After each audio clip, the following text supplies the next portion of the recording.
Bonjour à tous et à toutes, aujourd'hui on se retrouve dans un nouvel épisode et aujourd'hui on se retrouve dans l'épisode numéro 44 et aujourd'hui on va aborder le sujet du pourquoi ta plus grande souffrance peut devenir ton plus grand moteur. Alors aujourd'hui c'est l'épisode numéro 44, évidemment c'est un signe pour moi.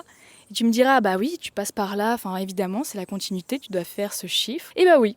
Mais moi, je crois vachement aux signes, à tout ce qui est numérologie, thème astral, tout ce qui va être signification cachée derrière ces chiffres. Donc, évidemment que je suis allée voir qu'est-ce que ça signifiait. Pour ceux que ça n'intéresse pas, tu peux avancer un petit peu, ça va pas durer 3 minutes, ça va durer quelques secondes. Mais si tu veux écouter et que tu es curieux, n'hésite pas à rester. Le chiffre numéro 44 en numérologie, c'est un signe puissant qui symbolise la stabilité, la force intérieure et la construction d'un avenir solide. En gros, pour cet épisode de podcast, ça signifie qu'il va y avoir une maîtrise et de la transformation, évidemment c'est ce dont on va parler. Et on a le soutien des anges, donc qui nous désigne qu'on est sur la bonne voie et que tu es guidé. En gros. Et le dernier message, c'est qu'on bâtit en fait des bases solides. Si ça t'intéressait, toi aussi, tu as la signification du chiffre 44 pour cet épisode, qui est pour moi un signe. Et si je te disais que ta plus grande souffrance pouvait devenir ta plus grande force, que cette douleur en fait que tu ressens aujourd'hui pouvait être le point de départ d'une transformation incroyable, ça peut vraiment te sembler difficile à croire, surtout si tu es en plein dedans. Mais si tu écoutes cet épisode, c'est que vraiment quelque part tu cherches une lueur, une clé pour avancer et crois-moi, tu es bien plus puissant ou puissante que tu ne le penses. Dans cet épisode,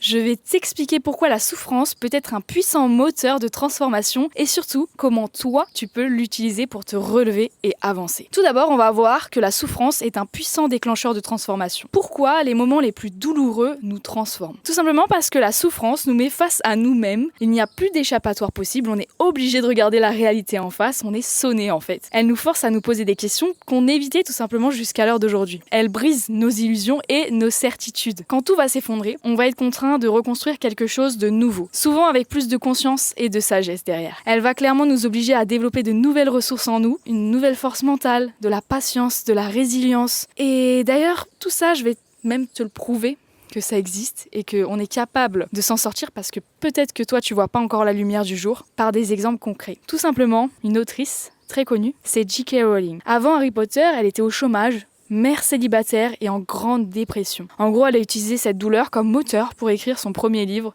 qui a littéralement changé sa vie. Donc tu peux t'en inspirer. Ou alors de Oprah Winfrey. Elle a eu une enfance marquée par des abus et de la pauvreté, mais elle a transformé en gros cette souffrance en mission de vie. Tu dois dire, mais pourquoi je parle de ce sujet aujourd'hui? Évidemment parce que ça me concerne. Clairement, je suis passée par là et c'est grâce à ça qu'à l'heure d'aujourd'hui, je suis la personne que je suis. Et en gros, j'ai eu une profonde douleur personnelle, c'est-à-dire la douleur d'une rupture amoureuse, ce qui arrive principalement à beaucoup de personnes, je pense, qui m'a poussée à évoluer et à prendre une décision importante et donc à changer réellement qui j'étais. C'est-à-dire que j'ai dû tout remettre en question, j'ai dû me poser énormément de questions, accepter la réalité, me mettre face à certaines choses que je ne voulais pas voir, tout simplement. Mais du coup, on comprend mieux maintenant pourquoi la souffrance peut être une force. Et la question à se poser, c'est alors comment on fait concrètement pour la transformer? Et c'est ce qu'on va voir tout de suite. Donc on va voir comment transformer la souffrance en moteur. Et pour cela, il y a 3 étapes clés. D'ailleurs, si tu m'écoutes, c'est que j'imagine tu dois être en train de traverser cette étape douloureuse et donc potentiellement avoir besoin d'un peu de soutien ou d'aide pour essayer de rebondir. Alors la première chose à faire, c'est d'accepter et de ressentir. Ne pas fuir sa douleur, c'est le plus important. En fait, on a tendance à vouloir fuir la douleur, on se distrait avec les réseaux sociaux, le travail, les sorties, on va manger, on va s'étourdir, en gros,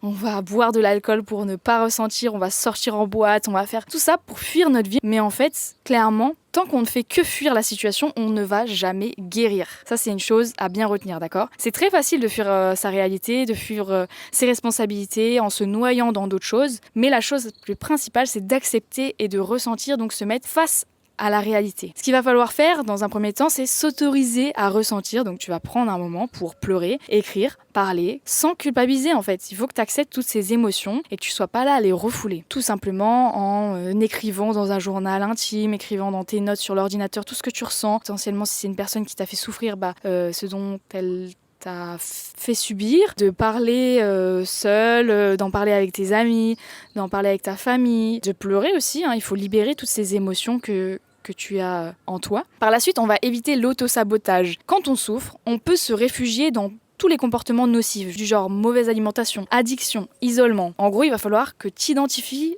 tous ces mécanismes et que tu y fasses face. Ok, et que tu sois pas là dans le déni, non mais je bois un verre d'alcool tous les jours ou c'est tout, c'est rien. Non, c'est pas rien, tu vois. Non mais je mange pas beaucoup alors que tu fais que de bouffer tous tes placards tout le temps, bah voilà. Ou d'autres addictions pour essayer de en fait fuir encore une fois ta réalité. Et la chose la plus importante, c'est d'oser demander de l'aide. Parle à quelqu'un de confiance et si tu n'as pas de personne de confiance autour de toi, du style de tes amis, ta famille, et si ça ne suffit pas, parce que tu ne te sens pas compris, tu te sens assez seul, on va dire, et tu vas voir un thérapeute, une psychologue ou un psychologue ou d'autres thérapeutes. En fait, il n'existe pas que des psychothérapeute, mais n'hésite pas à aller voir un thérapeute qui va t'aider à toi poser des mots sur tes mots MAUX et mieux comprendre la situation, pourquoi tu as réagi comme ça, comment tu es. Voilà, c'est normal. Et en gros, personnellement, après ma rupture amoureuse, ça a été très difficile pour moi de me replonger tout de suite dans l'action. Moi, ça a été assez compliqué parce que lors de ma rupture, j'ai pas pu me concentrer directement sur cette rupture et moi me reconstruire dans la seconde. J'avais d'autres impératifs, j'avais des examens à réussir, j'avais mon école à finir et donc il fallait vraiment que je me concentre là-dessus avant moi-même parce que sinon je savais que j'allais clairement lâcher. C'était trop d'émotions, c'était trop douloureux personnellement. Et donc je me suis concentrée sur tout mon aspect travail,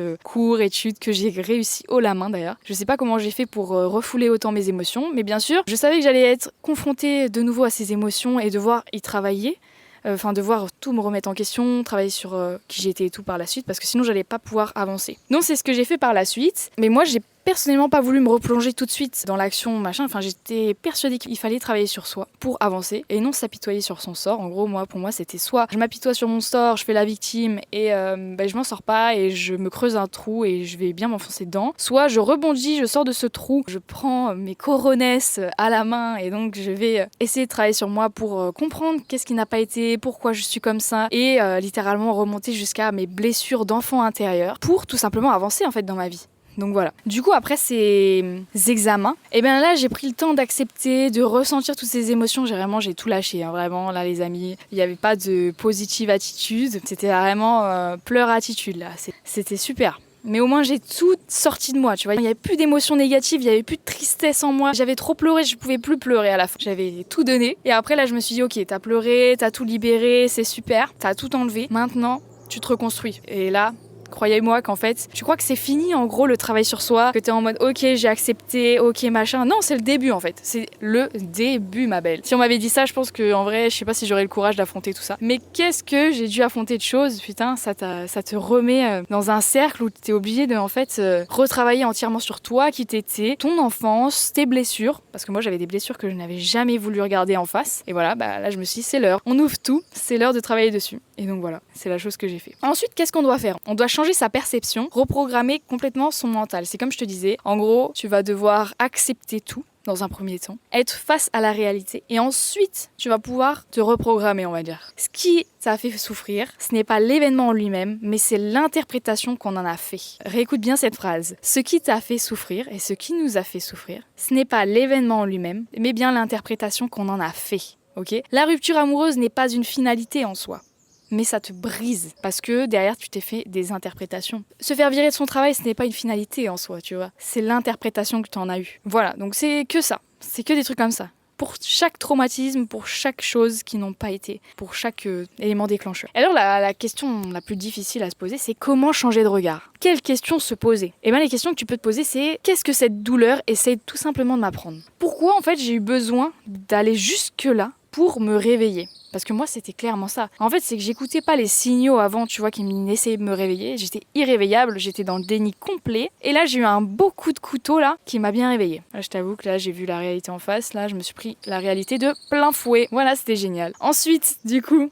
comment puis-je utiliser cette expérience pour grandir ? En fait, cette expérience, il ne faut pas que tu la prennes pour quelque chose de tragique. Quelque chose qui, ça y est, c'est fini. Genre, tu t'apitoies sur ton sort, tu vois. Non, au contraire. Utilise-la pour en faire ta force. Moi, j'en fais ma force à l'heure d'aujourd'hui et j'en suis contente, tu vois.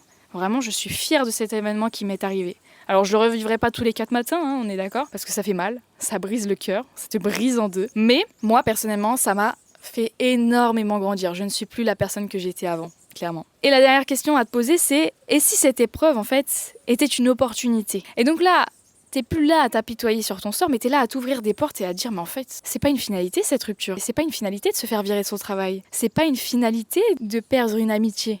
Au contraire, c'est une ouverture à de nouvelles choses. Tu fais de la place dans ta vie. D'ailleurs, j'avais écouté un podcast après ma rupture qui disait qu'en fait, tu balayes le tapis devant chez toi. Tu dégages les vieux trucs usés de ta maison, en gros, pour les remplacer par de nouvelles choses. C'est-à-dire que tu vas vraiment faire de la place pour attirer à toi de nouvelles choses. Et en gros, une fois que tu seras en phase avec toi, tu pourras vraiment ramener plein de choses dans ta maison et des choses vraiment singulières qui fait que tu es toi-même. Derrière ça, donc, tu vas recadrer ton histoire que tu te racontes. En gros, tu peux décider de voir un échec comme une libération ou une rupture amoureuse comme une nouvelle chance ou une difficulté comme une leçon. À toi de voir l'affiliation que tu as envie de lui donner. Mais fais une liste de forces en fait développées grâce à cette épreuve. Par exemple, tu vas avoir eu beaucoup de patience face à un travail qui t'a demandé d'être patient avec ton patron parce qu'il était insupportable, ou beaucoup d'indépendance, beaucoup de courage, beaucoup d'intelligence émotionnelle. Moi, typiquement, ça m'a appris énormément de résilience, cette histoire, beaucoup de bonheur intérieur et d'amour inconditionnel. Et ça, en fait, c'est des valeurs et des forces que je me suis apportées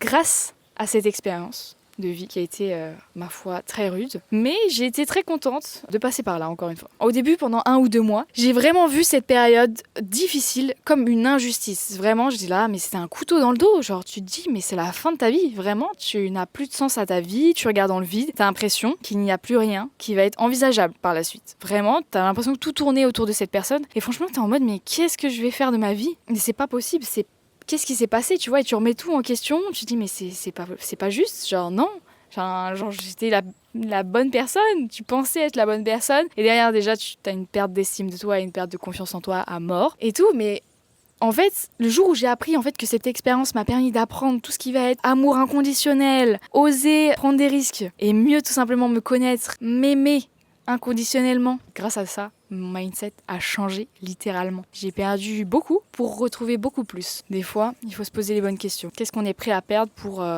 être finalement en paix avec soi. Donc là, pour transformer sa souffrance en moteur, on a vu comment accepter et ressentir, donc ne pas fuir sa douleur mais être confronté à la réalité, comment changer sa perception et reprogrammer son mental, et maintenant le dernier point, c'est utiliser sa souffrance comme un carburant. Il est vrai qu'une émotion forte, même négative, est une énergie. Alors c'est tout simplement à toi de choisir comment l'utiliser, ma belle. Comment l'exploiter ? Ça va être de transformer l'émotion en action. Donc tu vas te fixer un objectif motivant et canaliser ton énergie.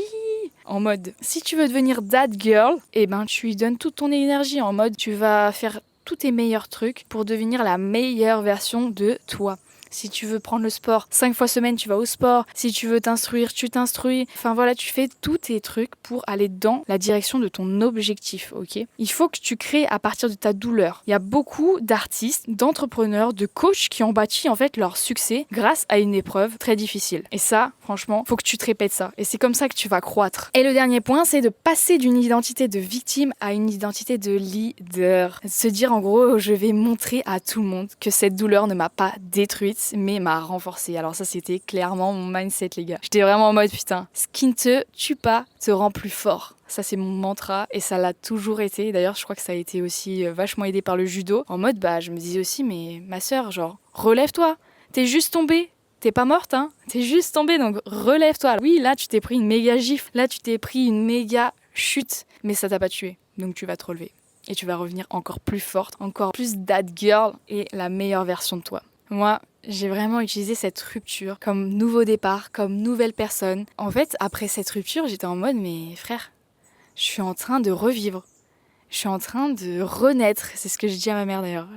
Je dis, mais maman, en fait, tu sais que là, je suis en train de renaître. Je suis plus du tout la même personne. Je suis en train de faire un changement d'être, d'âme. En gros, j'ai carrément changé mon quotidien. J'ai changé mes projets. J'ai compris vraiment que tellement de choses pouvaient m'arriver. J'ai rencontré une autre personne beaucoup plus alignée avec mes valeurs. Je me suis trouvée finalement et je me suis aimée inconditionnellement parlant. Franchement, il n'y a que des choses positives qui sont passées par la suite et ça ne cesse de croître parce que de là découlent énormément d'objectifs qui sont alignés avec qui je suis. Je me suis trouvée, j'ai trouvé mon alignement, je suis en phase avec moi. Donc voilà, que te dire de plus pour te motiver à passer par cette phase douloureuse finalement. Enfin, c'est pas vraiment que du bonheur, mais par la suite, ça sera que du bonheur. Bon voilà, du coup, on est passé par le petit point 1, donc la souffrance qui est un élément déclencheur de transformation. Ensuite, on a vu comment transformer la souffrance au moteur avec les 3 étapes clés que je viens de vous citer. Et maintenant, on va passer à l'action. Et oui, parce que si tu ne passes pas à l'action, il ne va rien se passer, ma belle. Et oui, c'est ça la vie. Donc, j'ai 3 exercices à te proposer, ok ? Fais-les, parce que franchement, je te jure que ça va t'aider. C'est cadeau. Donc, l'exercice numéro 1, ça va être d'écrire ta douleur. En gros, tu prends une feuille et tu écris « Qu'est-ce que cette douleur essaie de me dire ?» Si tu n'arrives pas à comprendre pourquoi tu t'es fait virer ton travail, pourquoi tu as eu ce traumatisme, pourquoi tu as eu cette rupture avec cette personne que tu croyais être l'homme de ta vie ou la femme de ta vie, eh ben, tu vas prendre une feuille et tu écris. Tu écris « Qu'est-ce que cette douleur essaye de te dire ?» Est-ce que tu n'avais pas déjà des signaux qui essaient de te dire qu'il fallait sortir de cette situation bien avant ? Parce qu'en général, quand tu as plusieurs fois les signaux, après on t'en envoie un beaucoup plus fort quand tu comprends pas. Essaye de comprendre cette douleur et si tu arrives à faire des liens avec des signaux précédents, n'hésite pas. Mets des mots en gros sur tes émotions et ça c'est très important pour déjà accepter cette situation et repartir du bon pied. Exercice 2, on se croirait à l'école. Bref, exercice 2, donc ça va être de créer une vision inspirante. Tu vas te visualiser dans 6 mois ayant surmonté cette épreuve. Comment tu es ? Avec quel mindset tu as ? Qu'est-ce que tu fais ? Où est-ce que tu habites ? Avec qui ? T'en es où en fait dans ta vie, littéralement ? Raconte-moi tout. Voilà, sur ce papier.